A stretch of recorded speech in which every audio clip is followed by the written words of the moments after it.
Bem, pessoal, vamos de BTC no fim de tarde dessa sexta-feira, 20 de outubro, agora na Espanha, 21 horas e 6 minutos, no Brasil, 16 e 6 da tarde. Gente, aqui no 4 horas, como a gente está entrando no final de semana e depois de estressar essa região de extrema sobrecompra, a gente foi lá para as linhas roxas, a gente quase bateu na upper, a gente ficou na penúltima upper. Fizemos a máxima em 30.207, superamos a máxima do pump do dia 16 de outubro, que ficou em 30 mil. É bem provável que a gente fique o final de semana inteiro namorando a aresta superior. Aqui talvez forme uma figura triangularizada, como está se desdobrando aqui no 6 horas. Para isso aqui acabar explodindo em direção a 32 mil dólares. Aqui no 6 horas, ancorado pela banda de VWAP mensal, a gente nitidamente está esgarçando a upper.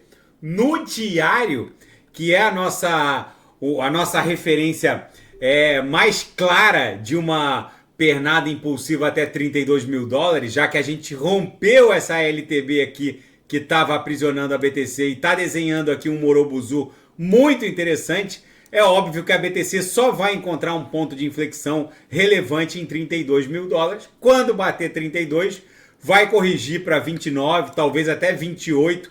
Muitos cavaleiros do apocalipse vão garantir que a BTC não pode cair de 32 para 29, para 28 e vão dizer que a BTC vai voltar para 16. E nisso eles vão encher a tarrafa dos baleias, e aí quando pode até dar uma agulhada para 28, de 32 vai dar uma agulhada para 28, vai ser só uma sub-onda corretiva 2 e aí explode em direção a 40 mil dólares. Vai ser bonito de ver os cavaleiros do apocalipse garantindo que a BTC não pode corrigir de 32 para 29, e aí quando a BTC agulhar para 29, ela explode em direção a 32, explode em direção a 40, 32 é o alvo da nossa onda 1 aqui no diário. Na verdade, no gráfico de 6 horas, a gente claramente desenhou uma onda 1 até 30, uma onda 2, a onda 3 vai até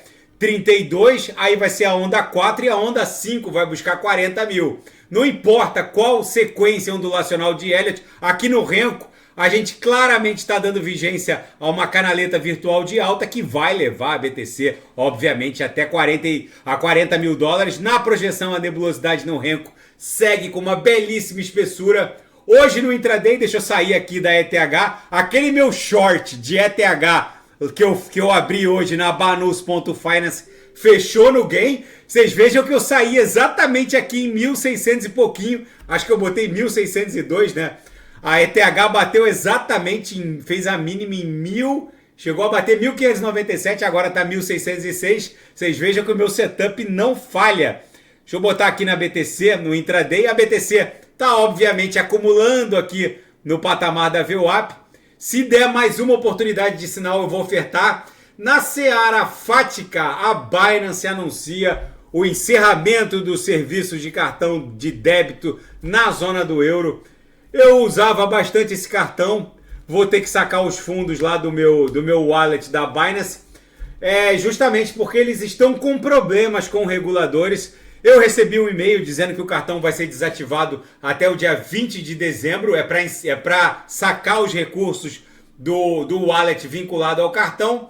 A Binance continua com sérios problemas na zona do euro. Enfim, vamos ver como isso vai se desdobrar. E o novo CEO da Tether, a maior stablecoin do planeta, vai divulgar dados de reserva em tempo real. Gente, a Tether já tem um market cap de 83,9 bi, praticamente 84 bilhões de dólares, e não para de crescer.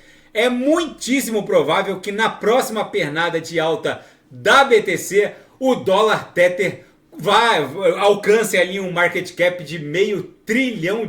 Vamos ver como esse dólar Tether tem se desdobrado. E o termo Bitcoin BTC bate um pico de 5 anos nas pesquisas do Google, aliado à expressão ETF. É crescente a procura, a demanda pela expressão Bitcoin no Google. Isso é outro indicador fortíssimo de que a gente está prestes a uma mega pernada de alta no último bull run que levou a BTC para 69 mil dólares. Esse indicador, que é a demanda pelo termo Bitcoin no Google, também bateu recorde logo antes da pernada que levou a BTC para 69. Primeiro levou para 64, depois levou para 69.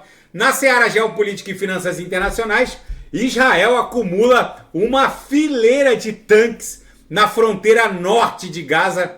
Enquanto isso, os Estados Unidos pressionam para que Israel adie a invasão por terra da faixa de Gaza.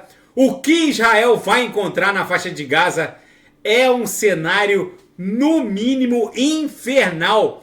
Não sobrou quase nada do norte da faixa de Gaza. São só escombros e mais escombros. Um odor insuportável de cadáveres e mais cadáveres. Enfim, Israel vai encontrar uma paisagem infernal, para dizer o mínimo.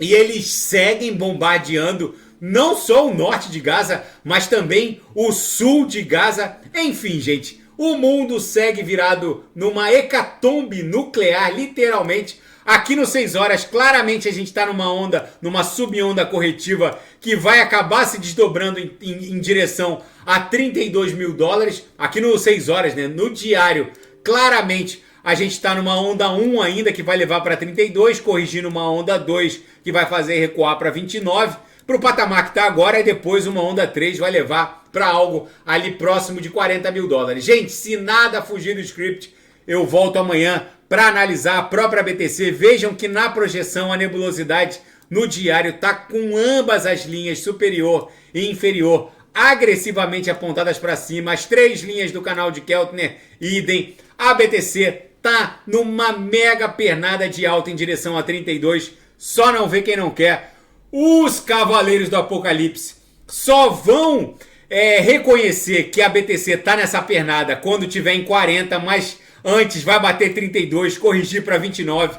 Eles vão dizer que é tendência de baixa, que startou um viés de baixista, e aí os tubarões vão puxar a tarrafa e vão levar a BTC para 40 mil. Tá bom, pessoal? Se nada fugir do script, eu volto amanhã para analisar a própria BTC. Amanhã, sem falta, eu vou fazer dominância, que começa a dar sinais de esgotamento. E quem quiser sugerir alguma análise, é só colocar nas mensagens abaixo. Fiquem com Deus. Grande abraço, até amanhã.